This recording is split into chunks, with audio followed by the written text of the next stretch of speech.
Bom, eu quero convidar agora a jornalista Silvana Coelho, diretora-presidente da Análise Editorial, para continuar aqui a apresentar comigo esse encontro de lançamento da edição 2019 do Anuário Análise Executivos Jurídicos e Financeiros. Enquanto a Silvana chega, a gente vai aplaudi-la. Eu quero aproveitar para lembrar que nessa parte do evento nós vamos acompanhar o bate-papo do jornalista Eduardo Oineg com o economista Marcos Lisboa, presidente do INSPER, que já estão aqui à frente, e em seguida nós vamos fazer então a entrega dos troféus aos executivos jurídicos e aos executivos financeiros mais admirados do Brasil. Silvana, bom dia. Bom dia a todos. No ano passado, quando nós nos reunimos aqui neste mesmo auditório com essa galera bonita que está aqui hoje, quase todo mundo, né? O Brasil, a gente vivia um clima que era um misto de comemoração, né? Tinha uma comemoração no ar, mas também tensão e apreensão. O Brasil ainda tinha chance de ganhar a Copa na Rússia, não foi? Já as eleições que aconteceriam dali a alguns meses, ninguém arriscava palpite, ainda bem, porque surpreenderam. O fato é que a economia entrava num compasso de espera. Um ano depois, estamos aqui de volta, agradecemos muito todos, e a economia continua firme, em compasso de espera. Para que o Brasil volte a crescer, parecem muito mais claros os desafios hoje. E nós gostaríamos de fazer uma reflexão sobre esses desafios. Por isso, nós convidamos um economista que tem uma visão ampla e privilegiada do funcionamento do nosso país. Para nossa sorte, ele aceitou. Nós vamos chamá-lo aqui ao palco já já. Para conduzir esse bate-papo com o nosso convidado, eu vou chamar Eduardo Oineg, jornalista, sócio fundador da Análise Editorial. O Oineg agora é também o nosso ativo mais famoso, né? Porque depois de 38 anos de jornalismo, comunicação institucional, gestão de crise, ele resolveu testar suas habilidades no rádio e na TV. O Oineg agora é âncora do programa da Band News FM, o programa do meio-dia, e é âncora também do Jornal da Band, na TV Bandeirantes. Eduardo, por favor.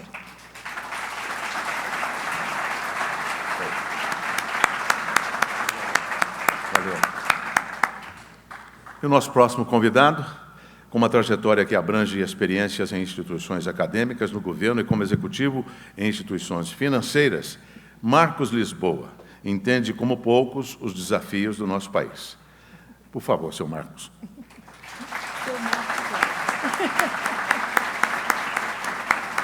O Marcos é atual diretor-presidente do INSPER, instituição da qual foi vice-presidente até 2015. Antes disso, foi diretor executivo e vice-presidente do Itaú Unibanco. Foi também presidente do Instituto de Resseguros do Brasil e secretário de Política Econômica do Ministério da Fazenda, de 2003 a 2005. Marcos Lisboa é PhD em Economia pela Universidade da Pensilvânia, foi professor assistente no Departamento de Economia da Universidade de Stanford. No Brasil, foi professor assistente de Economia na Escola Brasileira de Economia e Finanças da Fundação Getúlio Vargas. Olha aqui, Silvana, eu estou achando que vamos ter aqui uma excelente conversa, não? Wellington, eu acho que sim, não tenho dúvida, especialmente se a plateia também nos ajudar com perguntas. Atrás do crachá de vocês tem um QR Code, que vocês podem acessar o WhatsApp da Análise Editorial, mandar suas perguntas para a gente. Também podem usar o bom e velho papel e caneta, que está à disposição com as meninas que estão aqui. É só levantar a mãozinha e elas vão pegar, tá bom? Muito obrigada.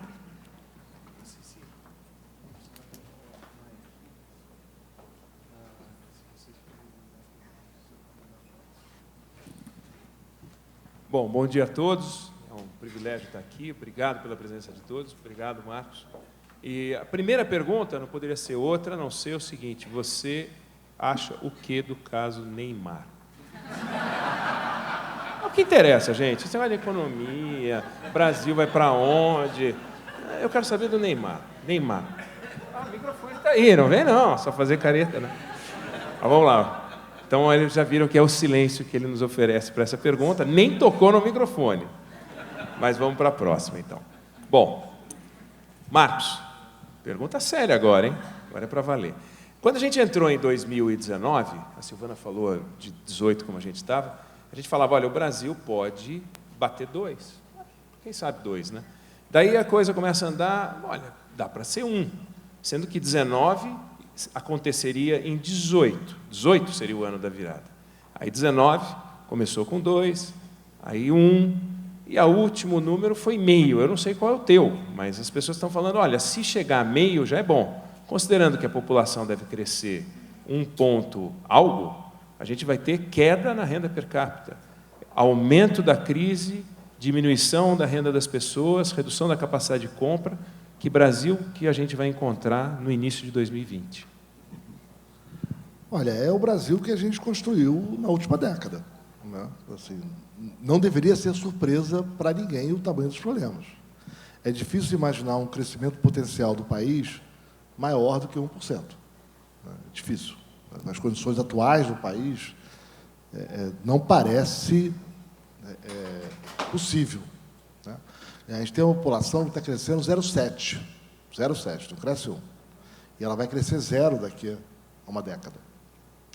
E a produtividade está estagnada. Sem produtividade de aumentar e a população crescendo cada vez menos, como é que cresce mais que 1%? Essa agenda, né,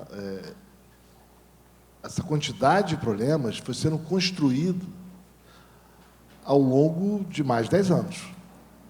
Basta olhar o nosso sistema tributário. A gente inventou um sistema tributário que não tem em nenhum lugar do mundo. Né? Não tem em nenhum lugar do mundo em que imposto indireto é na origem. Não existe isso. Não existe isso. A gente inventou um sistema tributário completamente distorcido. Imaginar que vai ter imposto, vai ter um ISS, um ICMS, vai ter crédito produtivo e não financeiro, né? Vai ter esse sistema estranho com PIS, COFINS, a seu faturamento, receita total, enfim. E acha que vai dar certo o país? Não vai. O nosso contencioso tributário na Receita Federal, só na Receita Federal, não estamos levando em conta estados que é onde está o maior contencioso, né? ICMS, vocês sabem melhor do que eu isso. Só na Receita Federal é de 11,5% do PIB. 11,5% do PIB. Tá? Nosso PIB é 7 trilhões. Tá? Então é quase R$1 trilhão. Virou o número da moda, né? É um novo símbolo fálico para alguns. Né? Mas 11,5% do PIB. Como é que é no resto do mundo? 0,2%. Estados Unidos, 0,2%. Média 16 países, 0,2%. O nosso contencioso tributário é 50 vezes só na Receita Federal que se observa no resto do mundo. Agora, para além disso, então, temos um sistema tributário completamente disfuncional. Completamente disfuncional. Temos a economia mais fechada para o comércio de manufaturas do mundo. Assim, isso não é força de expressão. Não é que é dos 30% piores países, não é que está no quartil inferior. É a economia mais fechada para comércio de manufaturas do mundo. Nessas regras de conteúdo local que nós temos. Eu tenho uma máquina bacana que foi inventada na Alemanha para um processo produtivo, né, com boa tecnologia, e aí você quer importar a máquina. Não pode. Tem uma empresa aqui que fala, eu faço igual. Eu faço igual. Não, você não faz igual. Não, eu faço, olha, parece igual. Né? E aí ele adapta um processo produtivo para fazer aquela máquina. Não é igual. Né? O resultado é que a empresa brasileira que utiliza aquela máquina fica menos produtiva, ela gera menos renda. O nosso sistema tributário, que tributa na origem, dá crédito fiscal, dá crédito tributário. E a empresa se instala numa região onde ela não é viável. Você tira capital e trabalho para produzir onde se gera menos renda. Mas como é que é possível? Bom, tem um crédito tributário que compensa. Você está lá não porque você produz bem, não porque você vai gerar emprego e renda, mas porque você tem um benefício tributário. E sem o benefício tributário, o negócio é inviável. O país acaba gerando menos renda, menos emprego do que poderia por essas distorções. Bom, esse é o fim da história. Isso é como a gente sai da crise. Quer dizer, isso é a quantidade de distorções que o país tem, que se nós começarmos a enfrentar, o tributário, o comércio exterior, a gente volta a crescer. Agora, tem um problema mais urgente, né? A gente tem um gasto público crescente. O gasto público no Brasil cresce 6% acima da inflação há 30 anos. Não é um problema de fazer uma reforma tributária, arrecadar mais, economizar dinheiro, o Estado começar a gastar, não. É que o gasto cresce. Se ele cresce 6% acima da inflação, não tem aumento de carga tributária que dê conta. Não tem saída. O Estado quebra. Ele quebra. 6%. Imagina uma empresa, o seu gasto cresce 6% acima da inflação todo ano. Não importa o que aconteça. A sua empresa foi bem, ele cresce 6%. Ela foi mal, cresce 6%. Você quebra, você fecha as portas, né? E aí isso está acontecendo com o poder público brasileiro. Ele parou de investir em manutenção de estradas, de viadutos, e limpar bueiros, e o gasto público está sendo consumido por salários e aposentadorias. Se nós não interrompermos esse crescimento do gasto público, né, infelizmente, a gente vai ter uma saída à la Grécia, que é reduzir salários e aposentadorias, porque a realidade vai se impor, ou ter a volta da inflação, que foi o que a nossa geração viveu há 30 anos. Quando você fala em reforma da Previdência, você está falando o seguinte: chegou a ambulância, o corpo está lá com sangramento, você bota um torniquete, mas é o início do processo. Você não retoma um processo, você simplesmente contém o sangramento no patamar atual, etc. Você congela o cenário. Para fazer esses ajustes que você apontou aqui, que são distorções, você tem que aceitar uma queda de receita, porque se você mantiver a mesma arrecadação no minuto seguinte, não tem nenhum motivo para ter discussão. A verdade é que você pode ter uma barrigada. Se você tem uma barrigada com queda de receita, e se na produtividade você tem uma onda de demissões num primeiro momento, porque você vai aumentar a produtividade, e aí, como é que se faz esse ajuste? Porque tem uma curva, não? Não, a produtividade não gera demissão. É o contrário, a produtividade gera emprego. Não, ela gera emprego. Na hora que as empresas se tornam mais produtivas, elas produzem mais. Na hora que elas produzem mais, elas puxam o restante da economia. O crescimento econômico vem pelo ganho de produtividade. As economias, a tese de que um país cresce porque investiu mais. Não, vamos investir mais. Né? Bom, foi a tese do governo Dilma. Né? Exatamente a tese do governo Dilma foi essa. Do fim do governo Lula e começo do governo Dilma. Como é que um país cresce? Você investe e estimula a produção local. Não vamos produzir navio na China, em Singapura, vamos produzir navio no Brasil. Vamos estimular a produção local, vamos dar estímulos ao investimento. O país passa a investir mais e ele cresce mais. Foi a tese do governo Dilma. Qual foi a consequência dessa tese? Um fracasso inacreditável. Né? E não devia ser novidade. Foi o fracasso do governo Geisel, que acreditou na mesma tese. Um país cresce porque faz investimento, porque protege a indústria local, porque protege a produção local. Você investe, gera emprego, gera renda, e com isso o país cresce mais. O fracasso do governo Geisel custou 1,5 décadas perdida. Quando eu saí do banco e voltei para o debate público, há 7 anos, 6 anos, né, estava preocupado com o quadro do país, e eu costumava dizer que eu temia que nós voltássemos a ter 1 década perdida. Hoje eu digo que eu espero que seja apenas 1 década perdida. Porque já foi. Já foi. A nossa geração conseguiu fazer tão mal quanto a dos nossos pais. Né? E o país está ficando para trás. Crescimento começa com produtividade. Né? É uma agenda longa. Toda vez que perguntam para o ministro da Economia, para um presidente, como é que faz para voltar a crescer? Estamos com 12% de desempregados. Como é que faz para sair da crise? Eu falo, ai, caramba, vamos repetir as bobagens do passado? Né? Você não cresce de maneira fácil. Você não é uma... faz 3 medidas, estimula a demanda e o país volta a crescer. Infelizmente, a notícia é ruim. Você quer crescer? Trabalho duro.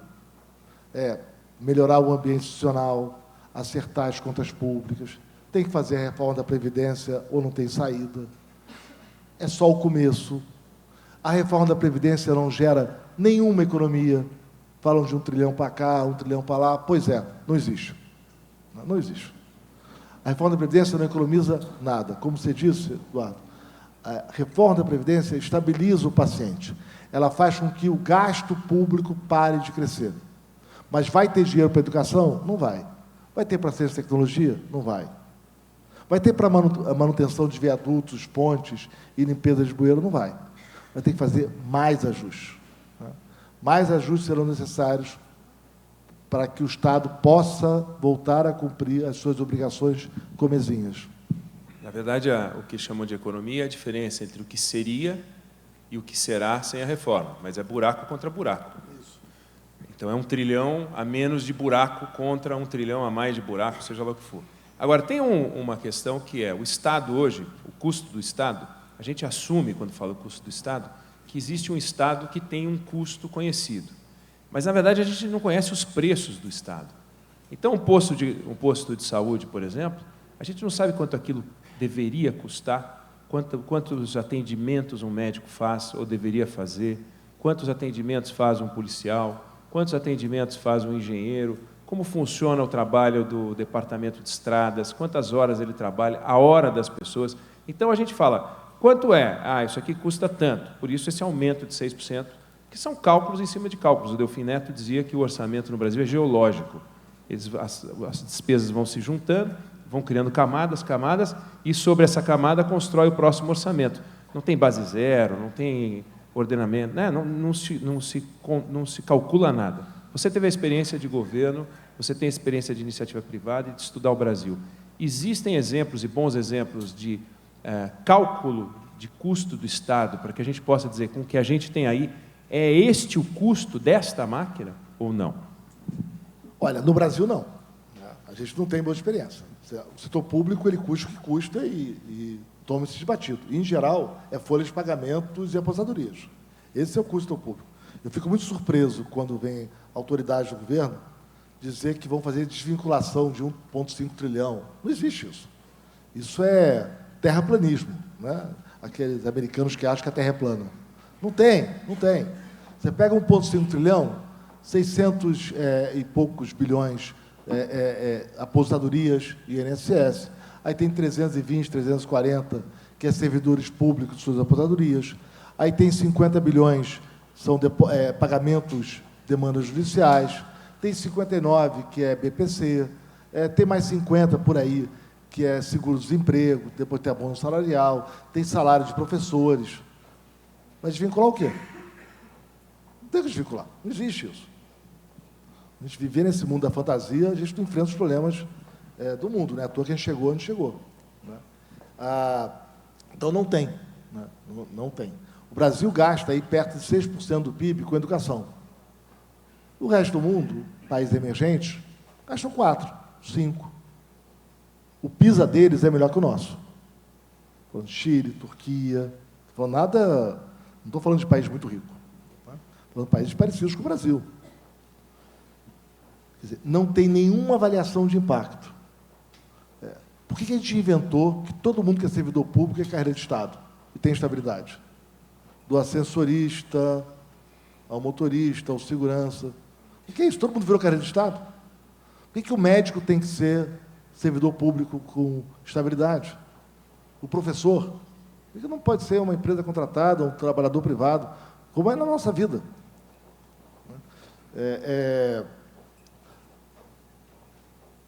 Quem aqui contrataria o médico do seu filho? É o pediatra, que vai cuidar do seu filho pela vida inteira.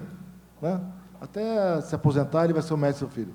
Por um concurso público ou por uma licitação por menor preço. Vamos adotar a regra que o setor público propõe para nossas vidas privadas? Vamos contratar os nossos médicos fazendo uma licitação. Não é assim que funciona? Não? Que tal? Não é uma boa regra? Você faz um concurso público, passou no primeiro lugar. É o médico até o fim da vida. E se ele for um médico ruim? Ah, sinto muito. Mas não pode trocar? Não, não pode. E ele tem horário de atendimento. Se for fora do horário? Ah, sinto muito. Ele é o médico contratado. Concurso. Não é assim que funciona? Quer dizer, nós inventamos regras para o setor público brasileiro, disseminadas, que geram esse setor público ineficiente que nós temos. Tem exceções? Claro que tem. Tem áreas espetaculares no setor público.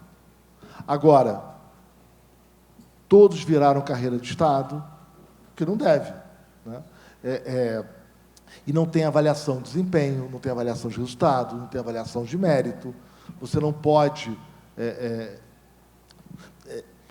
mesmo nas escolas, né? Nós não avaliamos o aprendizado dos alunos e utilizamos isso como instrumento para a gestão da escola pública. Né? Não é à toa que deu errado. Isso virou um pressuposto, né? Quer dizer, é assim e não tem como mexer nessa variável. Mas eu queria te provocar com outra coisa aqui. Desde 1947, eu falo 47 porque eu vi esse levantamento desde 47, então não sei se antes, como era. Hein? Mas os Estados Unidos têm entre 11 e 15 ministros, né? Lá não chama ministro, mas é isso que tem. Não passa pela cabeça nem do Trump ou de quem quer que tenha sido presidente da República ter 22 ou ter 7 também. Não existe essa discussão. O Estado tem o tamanho que o Estado tem que ter e a gente vai tocando, mudam as pessoas. Todos são, com exceção do chefe do staff da Casa Branca e do vice-presidente da República, todos são aprovados pelo Senado. Também não passa pela cabeça imaginar que o Senado não vai aprovar, nem que eles vão indicar um camarada que vai, enfim. Não existe, agora eu vou tirar o COAF daqui e daí eu passo para lá. E aí a FUNAI vai para tal lugar, como se mudasse alguma coisa, né? O COAF sai da Fazenda, vai para a Justiça, então agora mudou tudo, e daí a FUNAI, imagina, a FUNAI sempre teve na Justiça, você tira a FUNAI e bota em outro departamento. Não passa pela cabeça, nós estamos falando da estrepulia de agora, mas quantas estrepulias nós fizemos, criando, dividindo, etc. Botsuana tem menos ministérios do que o Reino Unido. Então, não é um indicador de evolução você ter mais ou menos ministérios, e o Reino Unido ainda é mais evoluído do que Botsuana. Mas minha pergunta para você esse meu governo, minha vida, essa coisa de todo mundo chega e começa a mexer, essa criatividade, ela não é uma doença tão nociva quanto as várias que você apontou aqui agora? Vamos lá, por parte. Primeiro, Botsuana é uma história interessante, né? Porque era um território meio governado pela África do Sul, tinha um rei, né? E 2 milhões de pessoas, uma quantidade de tribos. E aí, quando o rei morre, o irmão assume para cuidar do sobrinho, que vai estudar na Inglaterra, nos anos 40. Ele acaba casando com uma branca. E, ao tentar voltar para a África do Sul, isso gera um imenso conflito. Porque, imagina, a Botsuana, que é um território meio que governado pela África do Sul, ter um homem negro casado com uma branca. Esse conflito, enfim, é um conflito, vale a pena. Tem livro, tem filme sobre isso. E, no fim, ele acaba virando o presidente de Botsuana, depois de mais de uma década. Né? Botsuana, hoje, dos países africanos, talvez seja a história mais extraordinária de desenvolvimento, né? Com ênfase em educação, em cuidado, em política pública organizada. A história é bacana. Para quem não conhece, e a história do casal é muito bonita. Teve várias idas e vindas para transformar a Botsuana no que é hoje. Mas, voltando ao seu tema, você tem razão. Quer dizer, acho que a gente tem uma estrutura pública disfuncional. Mas, igualmente disfuncional, é o debate brasileiro sobre política pública. Como se fizesse alguma diferença ter 40 ou 20 ministérios. Você não vai economizar gente. É só juntar prédio. Né? de repente, você cria uns temas no Brasil, não, vamos economizar ministérios, vamos reduzir de 40 para 20, para 15. Bacana. Quantos funcionários a menos você tem? 7, 12. Não menos que isso. Se bobear, nem isso, porque tem que botar mais secretário embaixo. O que muda na organização? Nada. Só tem mais burocracia. Faz diferença para a gestão pública no Brasil, com as regras atuais, ter 40 ou 20 ministérios? Nenhuma. Nenhuma. A gente gasta um tempo inacreditável com debates absurdos, temas absolutamente irrelevantes. Você não vai economizar nada reduzindo ministérios. Talvez seja melhor ter menos. O presidente ter menos repórteres embaixo, faz diferença, bacana. Mas, com as regras atuais que nós criamos no Brasil, desse serviço público, em que você, uma vez entrou, não sai mais, você não pode fazer qualquer gestão sobre os funcionários, avaliação de desempenho não funciona, você não pode demitir, você não pode trocar, você não pode... não faz. Então, a gente foge do tema principal, que é a máquina pública está lá, o tamanho está dado, os funcionários estão ali. O que você faz? Você divide aquilo em 7 gavetas ou 12. Isso muda o gasto público? Não, não muda. Então, a gente está gastando essa gestão do COAF, e fica umas coisas simbólicas. Eu quero saber o seguinte, qual é a política de segurança? Tem uma política de segurança eficaz? Como é que a gente faz a gestão do setor público? Vai ter uma política de gestão eficaz? Ou não? A gente está perdendo tempo demais com temas cosméticos, surpreendentemente, isso. Agora está discutindo pontos em carteira de motorista. Vamos ficar discutindo. Mas vem cá, o país está parado, há uma década perdida, a renda per capita caiu o quê? 8%, 9% nesse período, o país cresceu 1,2% em 10 anos, e a gente fica discutindo pontos em carteiras de motorista. A gente tem coisa a mais para fazer, né? Lembrando que o juiz Sérgio Moro virou ministro graças ao COAF na Fazenda, e não outra coisa. Então, tem realmente uma discussão maluca. Agora, eu queria retomar o tema da produtividade, é uma preocupação tua que não é de hoje, é um assunto importante. Dá exemplos para nós de baixa produtividade e grande produtividade. Porque você pega, por exemplo, Coreia do Sul e o Brasil nos anos 60, o Brasil dava um pau na Coreia do Sul, como a gente já deu pau na China, nosso PIB já foi 4, 5 vezes o PIB deles. Tal. Quando você pega hoje, esse crescimento se deu por produtividade, claro, não tem regra trabalhista, não tem aposentadoria, não tem plano de saúde público, não tem nada. A gente deu todos os benefícios e agora a gente está correndo atrás para pagar essa conta. Dá exemplos para nós de lugares onde a gente conseguiu vencer essa batalha da produtividade, se é que há, não sei se você acompanha isso, e países que a gente pode usar como exemplo, porque não adianta usar a China também, né? A gente não vai virar a China nunca, não tem como. A gente está muito mais para a França nos direitos e no engessamento do que para a China. Para onde a gente vai parar? Que país que vai nascer? Bom, se a gente se der bem, não se a gente se der mal. A gente podia ter pelo menos um queijo francês, né? Ou vinho francês, né? Vou pegar esse aparelho aqui, o iPhone, né? Sede da Apple, Cupertino, Califórnia. É uma empresa grande, né? Porque das 3 maiores do mundo, fica lá primeiro, segundo, terceiro. Não é ruim, né? Esse aparelho é feito em quê? 20, 30 países. As peças. Tem peça feita na Alemanha, na Itália. 20, 30 países. Onde é feito as peças. Alguns países, a Alemanha, tem uma tecnologia de engenharia mecânica, tem uma sofisticação técnica especializada, faz melhor do que nenhum país algumas peças que compõem o iPhone. A Itália faz outras, não é mesmo? No fim do dia, todas as peças são enviadas para a China. O que a China faz? A montagem. É a indústria de montagem. Ela pega as diversas peças e monta. É onde se dá o menor valor adicionado ao iPhone. É o quê? $3, $4. Por que a China é boa de montar? Baixo custo de mão de obra, baixo custo de logística. É só montar, é um Lego, né? É só fazer o Lego e montar. Onde está o valor adicionado? Está na peça sofisticada que está na Alemanha. Onde está o maior valor adicionado? Está em Cupertino, na Califórnia, onde se desenhou isso aqui, onde estão as patentes. Boa parte delas. Tem alguma fábrica em Cupertino? Que eu saiba, não. Acho que a Apple, nos Estados Unidos, tem fábrica para montar a Macintosh. Vocês não devem lembrar o que é isso, né? A gente caiu em algumas teses meio atrapalhadas no Brasil, de que a indústria é bacana.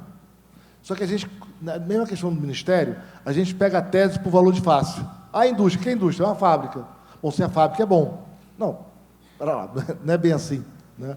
A Coreia investiu imensamente em engenharia, né? E as fábricas estão indo embora da Coreia.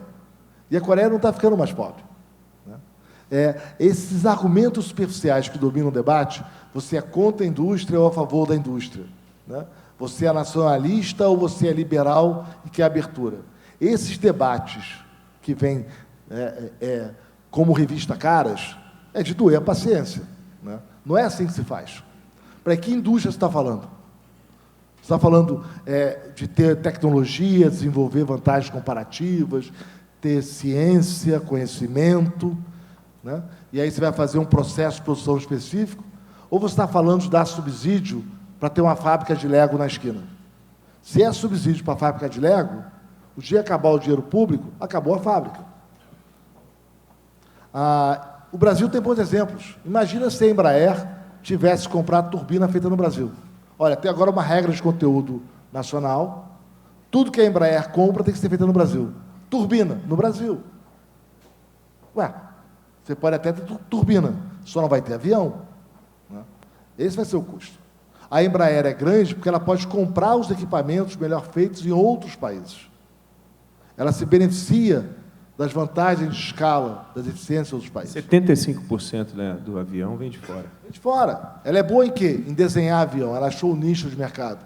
Olha, eu vou me especializar em montar, em desenhar e montar aviões de porte médio. E vou ser o melhor do mundo nisso. Esse é um exemplo. O outro exemplo, combinação de política pública e setor privado. A Embrapa, em Londrina, desenvolvendo a soja para crescer no Centro-Oeste. A soja não nasceu no Centro-Oeste. A soja é de zona temperada, né? Isso foi invenção de técnicos da Embrapa nos anos 70.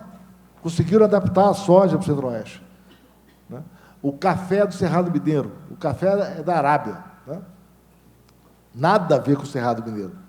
Muita tecnologia, muito estudo, muita ciência. Pessoas formadas na Exalc, aqui em São Paulo, conseguiram adaptar. A Marco Polo exporta tecnologia. Nós temos produtividade vem com especialização, vem com você fazer melhor o que é feito no resto do mundo. E para isso você tem que se beneficiar do que é bem feito nos demais países. O Brasil que escolheu ser fechado foi o Brasil da lei de informática. O Brasil segundo o PND do governo Geisel, que ficou para trás nos anos 80. A nossa geração lembra disso. Os computadores defasados, as máquinas atrasadas, né? O mundo avançando e o Brasil ficando para trás. Nós repetimos isso na última década. Na hora que o país se fecha para a importação de bens de capital, o país se fecha para o avanço da tecnologia no resto do mundo, né? O resultado é uma indústria que está morrendo. É um setor produtivo decadente, usando as técnicas antigas para tentar fazer o novo. Não dá muito certo. Lembrando que o PIB de serviço da China vem crescendo numa velocidade incrível e vem caindo a indústria na China também. Todos os lugares do mundo, com pequenas exceções, o PIB industrial vem caindo porque o PIB de serviço vem crescendo. Uma historinha. Nos anos 60, 50, 40, 50, a indústria começou a se afastar dos grandes centros. Aquela indústria de montagem, fazer coisas. Por quê? Porque o custo de transporte caiu e o preço da terra nas cidades ficou muito caro. Então as indústrias foram embora das cidades. Isso aconteceu em Nova York, Detroit, Chicago, Londres, Berlim, né, aquelas áreas industriais abandonadas. Por quê? A terra era cara e o custo de transporte ficou mais barato. Melhor produzir longe e enviar, porque o custo é menor. Detroit não aceitou isso. Detroit, que era o centro da indústria automobilística, falou, nem pensar. Eu vou gastar dinheiro público, mas eu vou manter aqui a indústria automobilística. Deu subsídios para as montadoras, criou monotrilho, fez prédio comercial. Detroit gastou o que pôde para manter a velha indústria onde ela não era mais viável. Detroit hoje tem o quê? 700 mil habitantes, e já quebrou quantas vezes o tamanho do desemprego e o fracasso da sua tentativa de manter a indústria. Nova York teve o mesmo problema. A indústria foi embora, sendo pelas... né, a volta de Manhattan era cheia de fábricas abandonadas, Bronx. Nova York aceitou. Olha, acabou esse tempo da indústria de montagem. Acabou. O que eu vou fazer? Vou cuidar da segurança pública, da infraestrutura pública. A violência explodiu. Esse fim da indústria, né, nas grandes cidades gerou muito desemprego e violência nas grandes cidades. Londres, Paris, Nova York, Detroit, Chicago, Miami. Anos 60, 70. Nova York, vou combater o crime. Vou cuidar da infraestrutura urbana. Vou cuidar da iluminação pública. Vou garantir a infraestrutura para os serviços, para os novos tempos. Vou incentivar a universidade, o conhecimento. Nova York hoje floresce enquanto Detroit se apagou no seu fracasso de preservar o passado. A gente conversava um pouco antes ali, falando da operação BRF Marfrig, que está sendo montada e tal, que, pegando a base de 2017, o Brasil teve 800 fusões e aquisições. 2017, que não foi um ano incrível, mas só para pegar um dado recente. Nos Estados Unidos, no mesmo ano, foram 15 mil.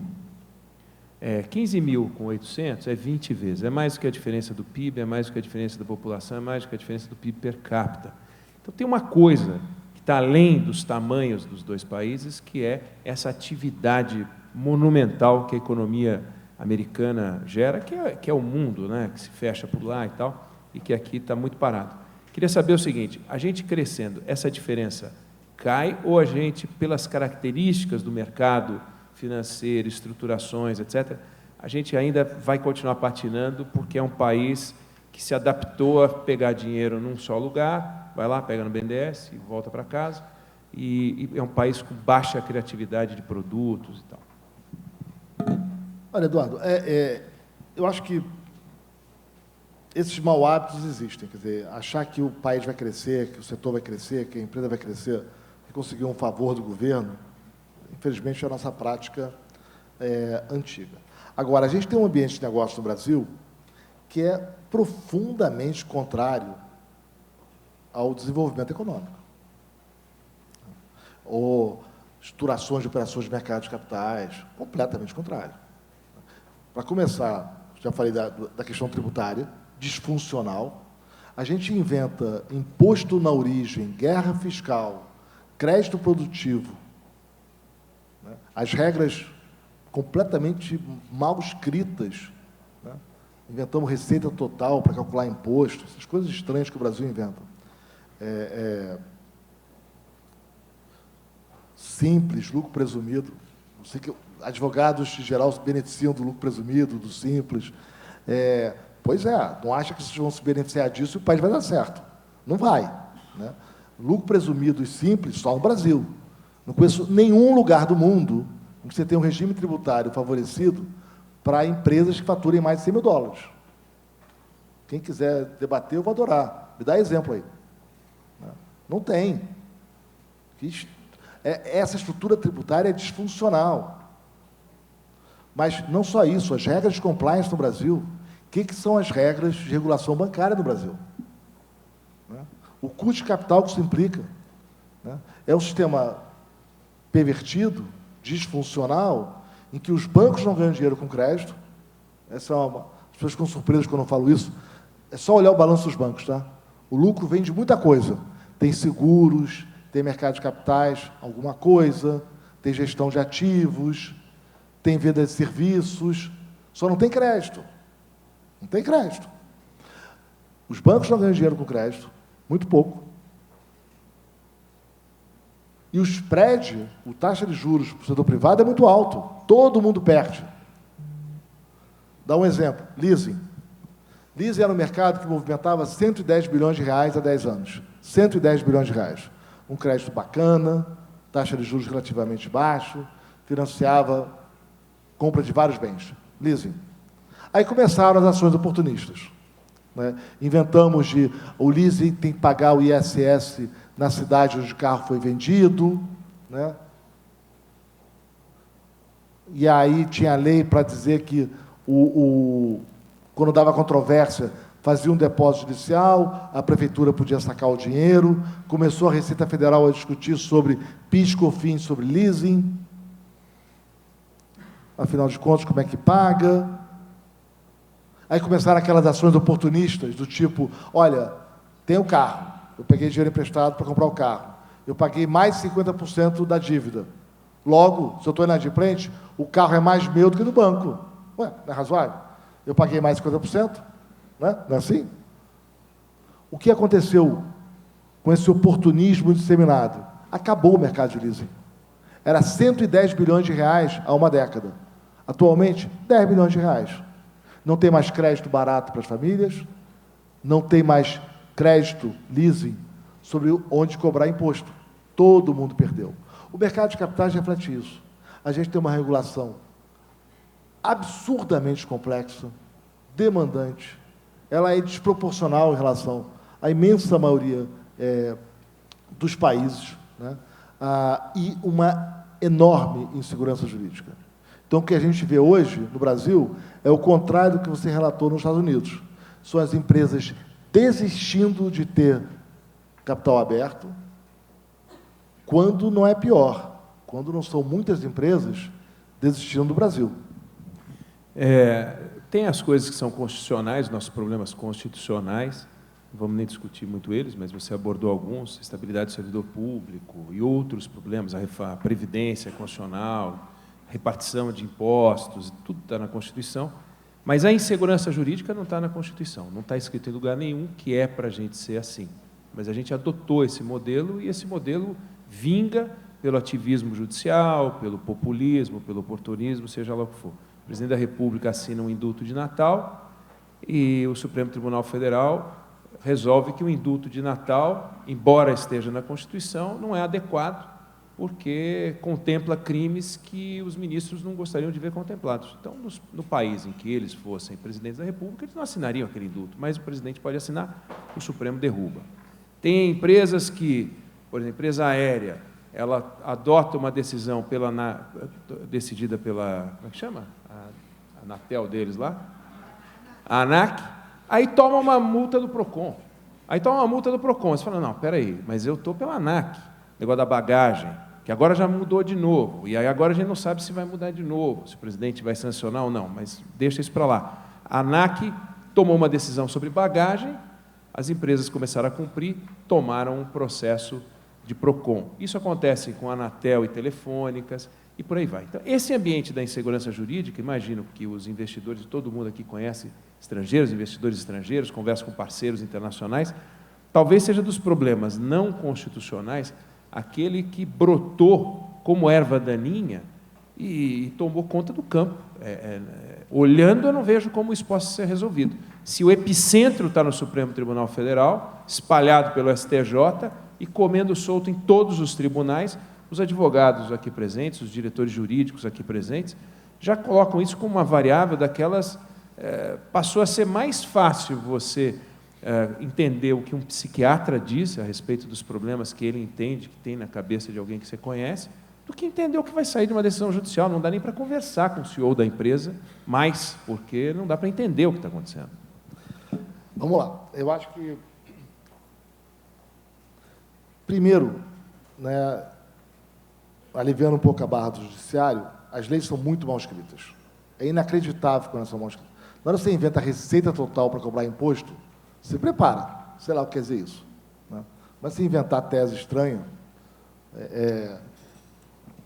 vai dar bobagem. Acho que é impressionante como as regras no Brasil são confusas. E elas fogem do padrão. Um dia eu estava vendo, alguns advogados estavam criticando a proposta de reforma tributária, né, para a criação do IVA brasileiro, e falou assim, não, foram décadas para estabilizar a interpretação. Um país que precisa de décadas para estabilizar a interpretação sobre a norma jurídica, vamos combinar, a norma jurídica é um desastre. E os advogados não sabem o que estão falando. É inacreditável ver. Né? Aí falou assim, não, imposto sobre consumo é regressivo. Vem cá, quanto tempo você estudou? 10 minutos? Você não sabe que não se faz política de transferência de renda via tributação? Não é essa a melhor maneira? É via gasto. Tudo que você faz via tributação, você pode fazer via gasto muito melhor.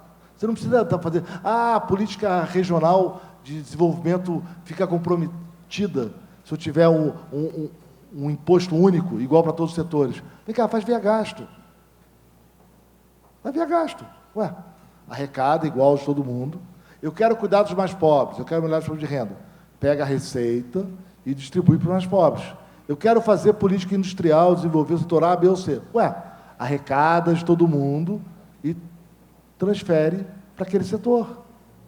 Tudo que você pode fazer via tributação, você pode fazer via gasto. E, boa notícia... Tem que confiar nos governantes, né? Não, e confiar no Congresso. Isso não dá para fazer populismo. Aí você pega e fala, não, vamos garantir aquele dinheirinho lá não, peraí. sempre. Pelo contrário, você tem que confiar mais quando você faz via tributação. Porque via tributação o Executivo faz na sua caneta. Não passou pela Assembleia, não passou pelo orçamento. Você tem muito mais controle quando as políticas passam pelo orçamento do que quando elas não passam. A sociedade tem tem muito mais controle. Mas eu estou falando dos políticos. Eles querem fazer aquele projeto de lei criando uma vinculação eterna, porque ele não quer trabalhar para a sociedade, ele quer a sociedade trabalhando para ele. Tudo isso é verdade quando você faz via tributação. Sim, agora, quando você faz via gasto, você tem mais controles. Nós temos mais controles. Mas é isso que eu estou falando. Eles não querem. Não, mas tudo não estou dizendo, porque são eles que aprovam. Sim. Eu quero, exatamente o que você quer. Tem pergunta feita que eu estou recebendo aqui pelo WhatsApp. Uma delas é, qual é o efeito da retirada dos estados e municípios da reforma da Previdência? Vamos lá, vou chegar aqui em um minuto, só um ponto. Quer dizer, nós temos, então, o debate é muito superficial. Né? Então, e a gente está vendo isso na discussão sobre a reforma tributária e vários temas. As leis são mal escritas, mas não quero aliviar também o problema do judiciário, que toma decisão sem avaliar as consequências. O caso do leasing é agora a decisão do Supremo, entrando aqui e acolá em privatização de empresas. Né? É inacreditável a quantidade de decisões em que você lê a motivação, parece que é uma visão meio consequencialista, uma importação do direito americano para cá, está preocupado com justiça social, está preocupado com isso, com aquilo, e a decisão é um desastre, com efeitos colaterais muito negativos sobre a sociedade. Tenho dito isso, não só aí, não quero jogar a frase só no judiciário, né, com uma lei mal escrita, executivo meio prepotente, autoritário, né, um judiciário meio que não sabe estar decidindo, mas o Brasil não ficou um país pobre à toa. Né? Isso é trabalho de profissionais. Né? Foi preciso muito esforço e dedicação para gerar os problemas do país. Né? Só para dar um número para vocês, entre 94, 95 e 2016, a renda dos países emergentes fora da América Latina, pega a renda total do país, juros, salários, lucros, aluguéis, divide pelo total dos trabalhadores. A renda dos países emergentes fora da América Latina, África do Sul, Índia, China, Vietnã, Tailândia, Indonésia, Polônia, Hungria, a renda desses países cresceu 127%. E a do Brasil, 18%. Nós crescemos 1/7 do que cresceu o resto do mundo emergente fora da América Latina. Né? E a responsabilidade desse baixo crescimento é exclusivamente nossa. Agora, voltando ao seu ponto. A pergunta é o efeito da saída dos estados. É um desastre. É um desastre. Os estados estão quebrados, eles não têm como pagar aposentadorias. Né? A última estimativa do IFE, que é vinculado ao Senado, de um pouco mais de 5 trilhões de reais, é o déficit atuarial dos estados. nós inventamos regras para carreiras dos servidores estaduais sem ter dinheiro para pagar. Tinha muita gente trabalhando, poucos aposentados, era viável, agora acabou o dinheiro. Então, não tem saída. Se os estados saírem da reforma da Previdência, a falência dos serviços públicos vai ficar pior. A gente já viu viaduto caindo, bueiro entupido, né, túnel caindo, falta de dinheiro para segurança. Pois é, vai ficar pior. E o problema é gasto com servidores. A folha de pagamentos, ativos e inativos, em alguns estados, como Minas Gerais, chega a 80% da receita dos estados. 80%. Não sobra dinheiro para quase nada e vai faltar dinheiro para pagar salário. É bom entrar na reforma da Previdência, né? E mesmo com a reforma da Previdência, os estados não saem da crise. Como eu disse, a reforma apenas estabiliza. A reforma não vai gerar dinheiro adicional. Além da reforma da Previdência, Minas Gerais, Rio de Janeiro, os demais estados vão ter que fazer novas reformas para economizar gastos, né? Ou a crise vai ficar pior. Alguns países aprenderam isso com guerra, outros aprenderam isso com pestes, redução populacional. O Brasil vai passar por um ajuste com base na falta de dinheiro à la Grécia, mais radical, ou dá tempo de corrigir? Porque a impressão que dá é, posto que a reforma da Previdência, ela simplesmente fala estátua e deixa o buraco do jeito que está com 80%. Não vai mudar esse 80% por causa da reforma da Previdência. Você não pode demitir um servidor público, a não ser que seja por um processo administrativo com a possibilidade de recurso no judiciário. Então, você não vai reduzir o número de funcionários públicos. Você tem que esperar um tempo até que se aposentem, não façam novos concursos. Isso vai levar um tempão. E até lá. Ou seja, nós vamos ter um problema muito mais grave do que a gente imagina, ou nós estamos vivendo o pior momento? A nossa geração já viveu isso. Nós tivemos a hiperinflação nos anos 80. A hiperinflação nos anos 80 foi exatamente isso. Sim, foi a resposta do corpo ao ataque. Não quisemos fazer os ajustes. Ela fez pela gente. Isso. Mas e agora? Vem por onde? Virar pela inflação? É um caminho. É o caminho que a gente está escolhendo, né? Mantido isso, nós vamos conhecer os anos 80 de novo. Olha, a música era boa. Gente, a Argentina é igual. Olha a Argentina. É igualzinho. O governo Macri não fez ajuste. Porque ele amarelou, né? Não fez ajuste nenhum. Ele amarelou, porque a agenda era boa dele também. Não sei. Eu confesso que discurso de 5 minutos me dão... Não. A favor do que Mas, assim, eu tenho dito isso, quer dizer, as frases de efeito são bacanas. Você pode olhar as frases de efeito, não, liberal, privatizar... Mas na hora de... Agora, cadê a agenda de governo? Cadê o detalhe? Né? Frase de efeito... Né? Não governa um país. Né? Pode ser simpático, né? Num sambinha à noite. Agora, cadê o trabalho de verdade? Cadê a agenda detalhada? Cadê a proposta? Né? Foi isso que a gente assistiu no governo Macri. Lá era tango, aqui é samba. Né? Você tinha as frases bacanas, mas cadê a proposta? Agora, o problema é o mesmo. Cadê a agenda econômica deste governo? Essa é uma agenda que tem que ser liderada pelo... Rodrigo Maia disse ontem, em entrevista ao Globo, exatamente isso. Reforma da Previdência não faz um país. Não é só a reforma. Quer dizer, vem cá, qual é a proposta? Como é que é a agenda de negociação? Olha, primeiro tem que interromper o crescimento do gasto. Previdência. Não estou falando de tampar buraco, estou falando de interromper o crescimento do gasto insustentável. Tem alguma alternativa à reforma da Previdência? Adoraria saber qual. Vai aumentar, vai criar uma CPMF a cada 2 anos? É uma maneira. Tá? Não parece uma maneira saudável, né? Parece melhor fazer a reforma da Previdência, dado que o Brasil é o país estranho no mundo. E é uma reforma da Previdência que vai cobrar mais dos mais ricos, não dos mais pobres. Primeiro, bom, e depois disso, tem que fazer mais reforma fiscal para arrumar dinheiro para pagar a despesa pública básica, como ciência, tecnologia, educação, etc. Bom, tem que cobrar resultado do setor público.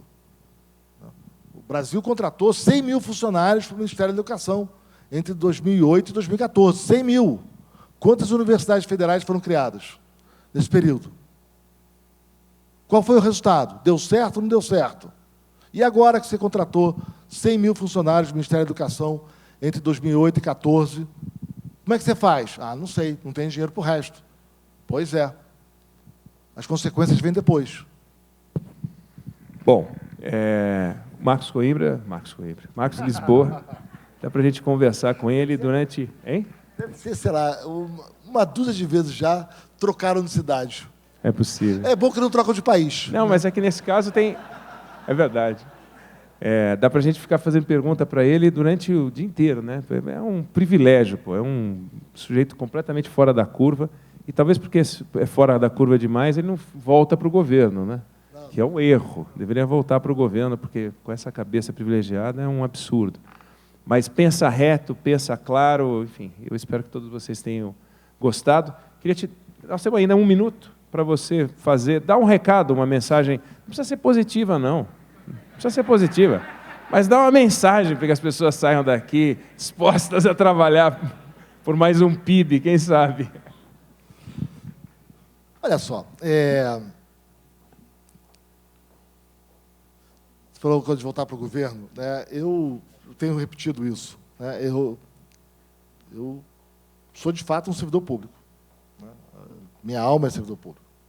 E confesso que eu ando por Brasília, vejo, eu tenho um fascínio, né? Uma admiração pelo setor público e pela política pública. Mas eu acho que eu faço melhor estando do lado de fora. Eu acho que eu faço melhor fazendo o outro lado da vida que eu adoro, que é tocando uma escola. Eu tenho dito isso. Tocar uma escola, né, escolher a essa altura da minha vida ser diretor de escola, não é para ser pessimista. É para apostar no futuro.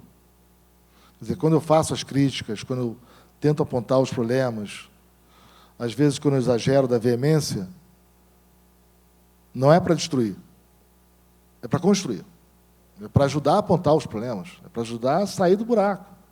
Nada é pior do que o auto-engano. Mesmo agora, quando eu critico a falta de agenda econômica do governo, e eu acho que é preocupante o governo, a essa altura do jogo, não ter conseguido ter uma agenda estruturada, de novo, não é frase de efeito. Né? E também não é ficar esse discurso que fala uma coisa aqui, fala outra ali. Até agora, se perguntar qual é a agenda tributária do governo, eu não faço a menor ideia. É uma confusão. É IVA federal. Vocês são advogados. É possível fazer um IVA federal? Eu achei que imposto sobre mercadorias era só estadual. Né? Eu não sei como é que faz um IVA federal. Não sei. CPMF, de quase 1%. E a gente acha que vai dar certo. O mundo inteiro abandonou isso. Quer dizer, fica essa soltar de ideias soltas, sem trabalho por trás. Não pode fazer isso. Tem que ter uma responsabilidade em fazer a análise, fazer o debate. Mas, mesmo agora, e eu tenho sido bastante crítico sobre esses erros meio surpreendentes do novo governo, esqueceram o crédito suplementar. Como é que não foi a medida no primeiro dia do Congresso desse ano e falar para o presidente da Câmara, monta a comissão de orçamento para avaliar o crédito suplementar, porque está no orçamento que, se não fizer isso, vai faltar dinheiro para a Bolsa Família e BPC. A gente sabia disso desde o ano passado. Como é que esqueceram disso? Mandaram a medida em março, a comissão foi depois. E agora estão aí, tentando correr atrás do prejuízo. Né? E anúncios de medidas muito frustrantes, como aquela da liberdade econômica. Né? Difícil entender o que está acontecendo ali. Mas, mesmo agora, que eu sou muito crítico, né, a tentativa é de ajudar que se organize uma agenda. Quer dizer, a gente tem que entender que, independente das preferências individuais contra ou a favor desse governo, né, e eu tive cuidado da minha vida, né, jamais tive qualquer vinculação partidária, né, não participo de nenhum projeto, e até essa é uma razão pela qual eu não volto para o governo. Né. Eu escolhi jamais fazer parte do governo novamente. Não quero ter vinculação. Eu sou um servidor de Estado. Mas é que nós temos, independente da disposição, da inclinação, da rejeição, da repulsa, existem problemas que são do país. E ou o país começa a estabelecer um diálogo e a enfrentar os problemas, e a fazer o diagnóstico dos pontos em que é possível avançar para evitar a volta da grave crise, ou o desastre será coletivo. Quer dizer, a gente tem que superar essas resistências pessoais, programáticas, sobre diversos temas. E vamos combinar, tem muito tema aí que me tira do sério. Sou um carioca, cresci nos anos 70, liberais do Rio de Janeiro. Imagino o que eu acho dessa agenda, né? Me dá um, assim... né? Vai, não tem paciência para essas agendas de costumes e essa perda de tempo com bobagens, como pontos de carteira de motorista, radar de estrada. Pelo amor de Deus, deixa o radar e você correu demais na estrada, pede a carteira, né? Parece bom senso, né? Agora, tira de lado e vamos entender que tem problemas que vão afetar a todos e que há irresponsabilidade no debate e a esquerda tem parte da culpa. A esquerda se recusar a discutir a reforma da Previdência é inaceitável. Ficar com um discurso superficial para cá e para lá é inaceitável. A gente tem que enfrentar o drama da Previdência, que é um drama, é difícil, tem que ser enfrentado. A estabilidade de servidores públicos, o que quer dizer de direitos adquiridos. Na Grécia tem direito adquirido? O país quebra. O Estado do Rio de Janeiro, o Estado de Minas Gerais, as graves crises. Não é possível que nós vamos repetir o fracasso da geração dos nossos pais e conseguir entregar um país para os nossos filhos pior do que recebemos. Essa não é uma agenda rápida, não tem medida mágica, né? E ela precisa, ela necessita de que haja o mínimo diálogo entre partes que discordam para achar a agenda comum. Sem isso, o fracasso vai ser de todos nós. Bom, em meu nome, em nome da Silvana, em nome da análise editorial, em nome dos nossos parceiros, nossos patrocinadores, nossos convidados, nossos homenageados de hoje, queria agradecer ao Marcos Lisboa o tempo, as explicações, as respostas. Foi uma grande aula. Muito obrigado e uma salva de palmas para ele.